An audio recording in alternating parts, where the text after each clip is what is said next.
So let's go ahead and talk about setting up assignments for your students to complete while they're out in field work. So in order to do that, you're going to start off by going to placements by session, and then you're going to find that session you want to set up your assignments for. So, maybe in this case, it's not on our favorites here, so we want to remove that filter and go ahead and find that session and click on the Session Setup button. Then you're going to go over here on the right to Session Activities. So this session activity list is going to be a list of everything that's going to appear for your students on their My Placement page on a to-do list on the right. So just a little preview of what that's going to look like. I'll open up a window where I'm logged in as a student, and you can see here on the right they have a to-do list to complete. So to set that up, I'm just going to add items to the to-do list. So I'm going to go ahead and click Add Activity. And then here I can select from a list of forms that are available. So these forms that are available are ones that our programming team has put in there, and our programming team has named them. So they're built-in forms for your students to fill out for the most part. I'll explain what each of these are, but you can select one and then you can change the form label. Whatever you type in the form label field is what will appear to your students on their to-do list. So if clinical hour doesn't mean anything to them, that's fine. You can type something else in that form label field. And then additionally for each of these, you can add a document. So if you need to upload something that they should look at, maybe you have guidelines for the clinical hours that they need to fill out, you can upload that for them, and then they can go ahead and read those guidelines while they're uploading, while they're completing that session activity. If you do that, you will want to name the document, and then you do have a space for some comments about those documents here below. You can also provide a due date for your students. Know, though, that this due date will be the same for all of your students.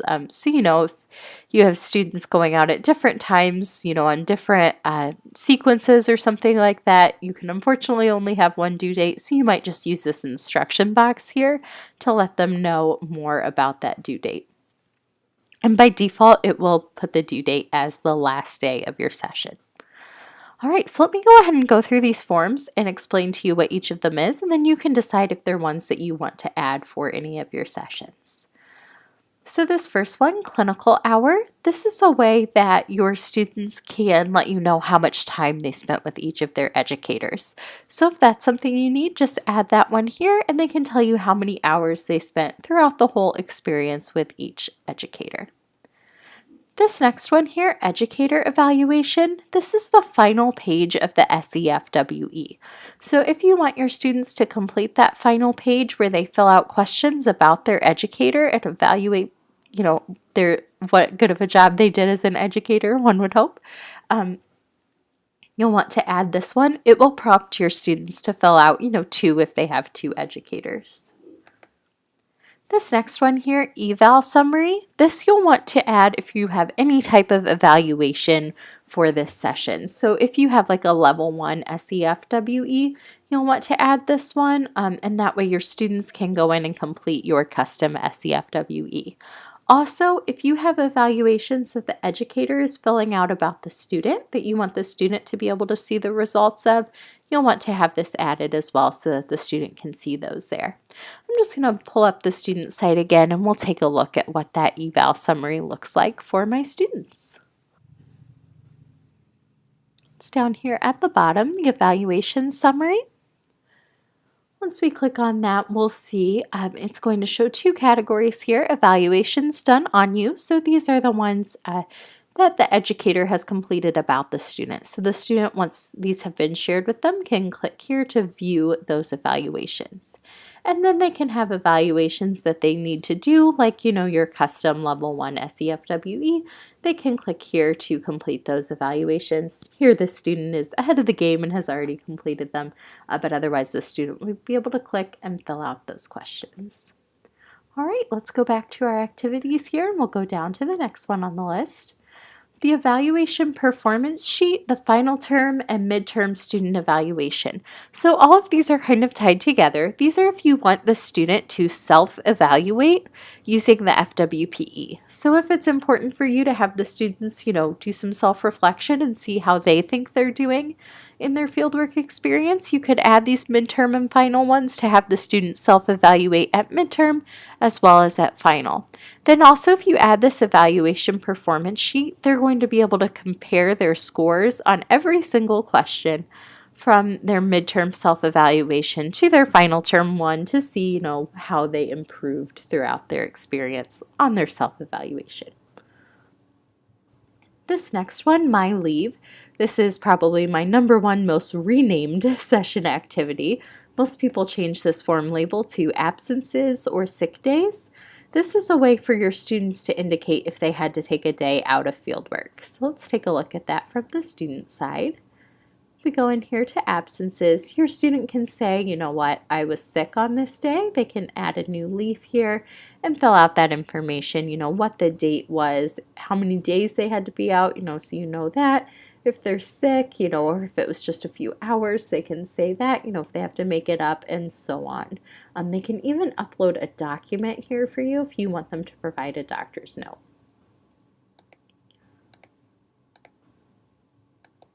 All right, your next one here is a session questionnaire.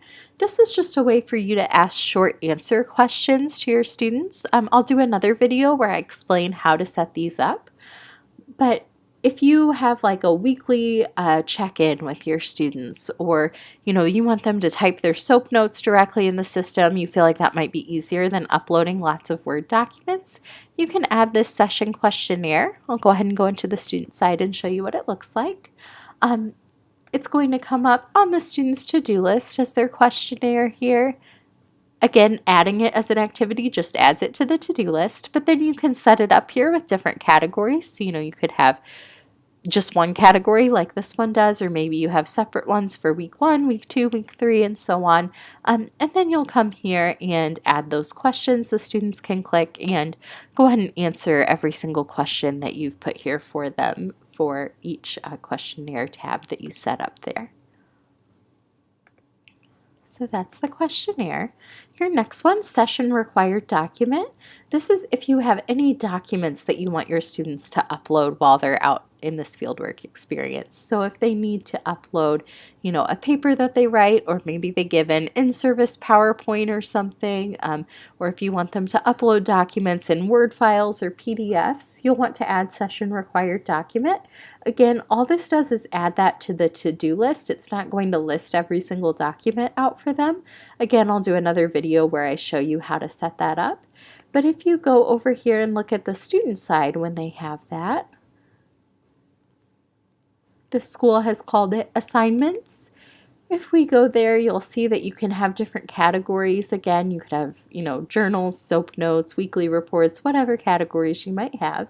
And then here, each document can be listed that the student needs to upload, and the student can come in here and upload them or, edit them as they need to make changes, and then they'll be able to see that you've reviewed it once you have reviewed them.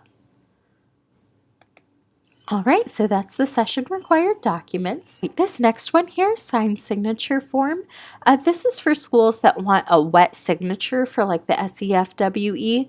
If you add this activity, it'll give your students a place to upload that wet signature. So what you could do is request, in the instructions, students, please print out your SEFWEs once you've completed them, have your instructor sign them yourselves, and then upload them here. So this is just going to give them a space to upload that signed signature page.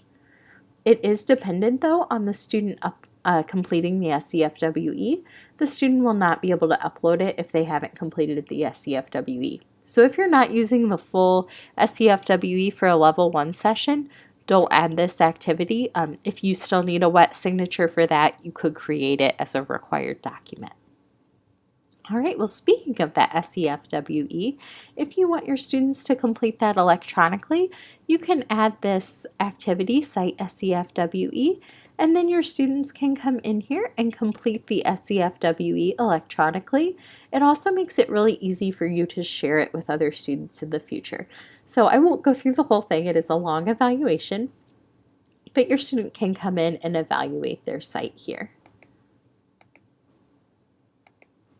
All right, up next is site visit detail. This is something some schools use, and they tell students a lot of times in the instructions, only fill this out if I'm coming for a site visit. It's just a way for your student to provide you with some information for a site visit that might be helpful. You know, if you want to know where you should park, what door you should come in, that type of thing, the student can fill this out to kind of help you get oriented during your site visit.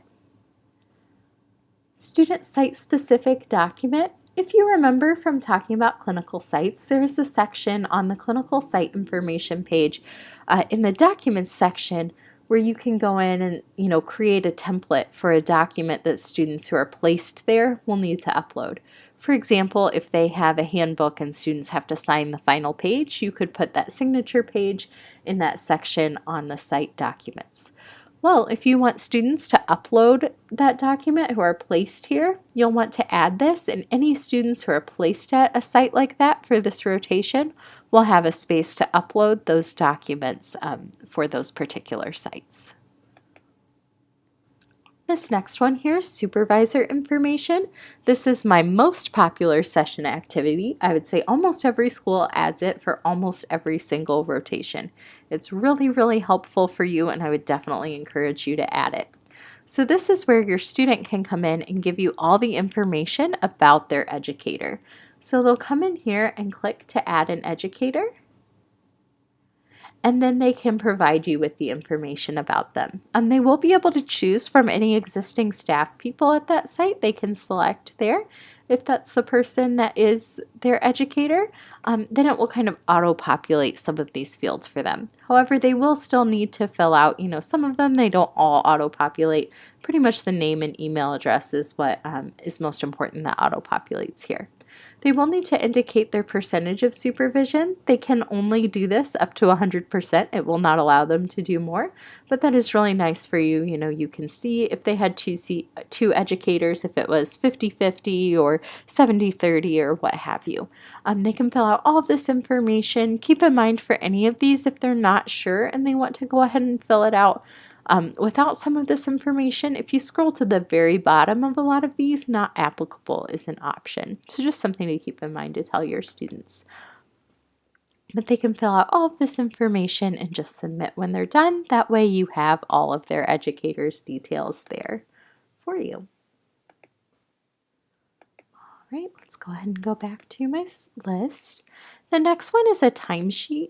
So some schools like to do this because they really want to keep track of the exact time the students were in the clinic. So if you want to go ahead and keep that level of track on your students, it'll function for them almost like a punch card. They can come in here and say that they need to clock in or out almost, what times they came in for fieldwork and what time they left.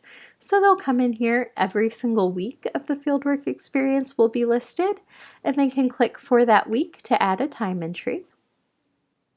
They'll select the day that they need to add a time for, and they can come in and add their time for each of those days. So they can put in the start time, and then the time they left, and they can save, and they can also select, which educator they had during that time, as well as, if they were not scheduled that day, they have that option as well.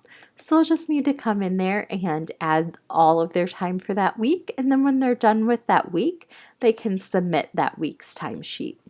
Then at that point, they can also send it off to review to their educator, so they can fill out who needs to review that timesheet, and then they can request review and ask that their educator review it and approve their timesheet. So really nice for you, makes it really streamlined to keep track of your students' time there. All right, so when you're adding this particular activity, you do have some additional questions, whether or not you want to allow the students to request review of the timesheet, if you want them to be able to send more than one timesheet, and then you can also indicate a minimum number of hours that they need to complete. All right, these next three sections we won't go over in too much depth here, but we have separated the fieldwork data form into three sections. So if you want your students to fill out the data form on their site, if that's something you have them do as an assignment, or even just part of it, you can go ahead and add whichever section they need to complete, and then it will appear on their to-do list as a fillable form so that they can fill out that OTA data form for you. All right, well, I hope this clears things up about adding session activities. Like I said, if you are going to be adding the questionnaire or required document activities, definitely be sure to watch those videos as well.